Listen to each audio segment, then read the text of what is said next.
Unfortunately, 9 years ago, a young lady at 24 years of age at the time suffered a catastrophic stroke, which has left her with locked-in syndrome. So if you can imagine, your brain is completely active, overactive probably, but you can't move a muscle in your body. Very inspirational lady, very intelligent. But basically our target this year, we want to raise £100,000 to help Ruth to get to the USA, because unfortunately that's the only place where this brain stem cell treatment is that could give her some of her independence and life back. When we actually met Ruth, we couldn't ignore the fact that this lady needs this treatment, and she's £88,000 at the time away from it yet. She needs 100,000, and that so far there's about 12,000 been raised. So we pledged that during the whole of 2023, CUP will really get behind this campaign. We're going to put lots of events on in our local area for people to attend and hopefully have fun whilst they're helping this lady get to where she needs to be. The sky's the limit. We are just thinking of anything and everything that we can at the moment. Obviously, we want to raise the profile of this. This is something that really, in my opinion, should be raised nationwide, because I'm sure Ruth's not the only lady in this predicament, and it's just so sad that, we have to pay to go abroad to actually get the treatment that's going to help her. So it seems they've got a lot of community buy-in. It's a local lady. How important is it that the sort of local communities do get involved and do help sort of raise money for these type of sort of charities? I'll tell you how important it is. We couldn't do a thing without them. We couldn't do a thing without them. Okay, we're making headway with some other we're in touch with some quite influential people, fortunately. So we are making headway with sort of going further afield. But at the end of the day, it's our local area. You ought to see the actual raffle prizes that we have had donated, all from local residents, local businesses, even slightly out of our area, hearing about Ruth's story and wanting to be involved. People donating the services for free. We've got a guy that's done some printing of tickets for events for free.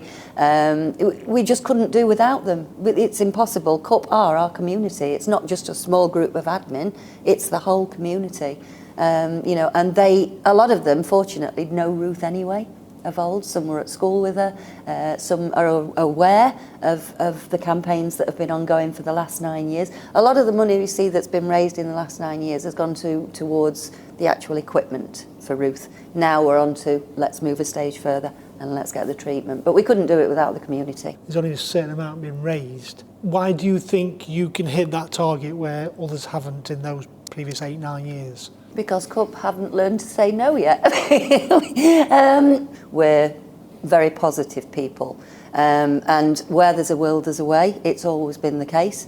You can make things happen if you really want to. We know that this is by far superseded any of our other projects. I mean, we're still babies, relatively, in the world of voluntary organisation, 3 years old.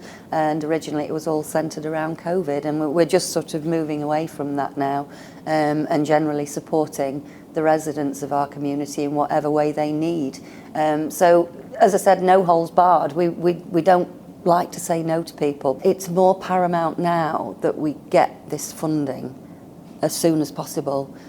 The reason being, what a lot of people won't be aware of, and I'm not telling anything out of school here, Ruth's publicised it on Facebook herself. The lady a couple of weeks ago had another minor stroke, first one in the 9 years since the first major one. Now, the quicker we can get this treatment, the better the outcome's going to be. We just want to see her healthier. We want to see her be able to smile at people, be able to even lift her arm to scratch her nose if she needs to. She can't do any of that. It's hard to put yourself in the position of just being literally sat there and having to have every solitary thing done for you, which is Ruth's story at the minute.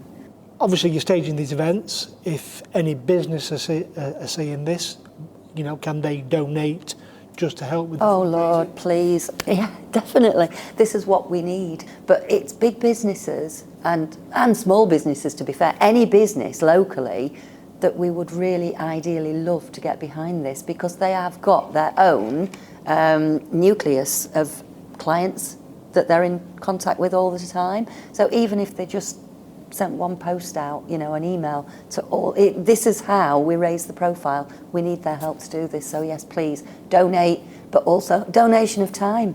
We'd love more people on board to help us to do what we're doing. Even if you can only donate your time an hour a week, you know, if you pop along, our next meeting is on Sunday, the 5th of March at 6 p.m. at the Black Diamond. So anybody wanting to come along, if they're in the habit of doing extreme sports just for, you know, enjoyment's sake, it would be lovely to think that those sort of people could probably, you know, raise a little funding with the next event, or, you know, if they're not already, things like that. Anything to help would be greatly appreciated, and donation of time if people can turn up and just support us.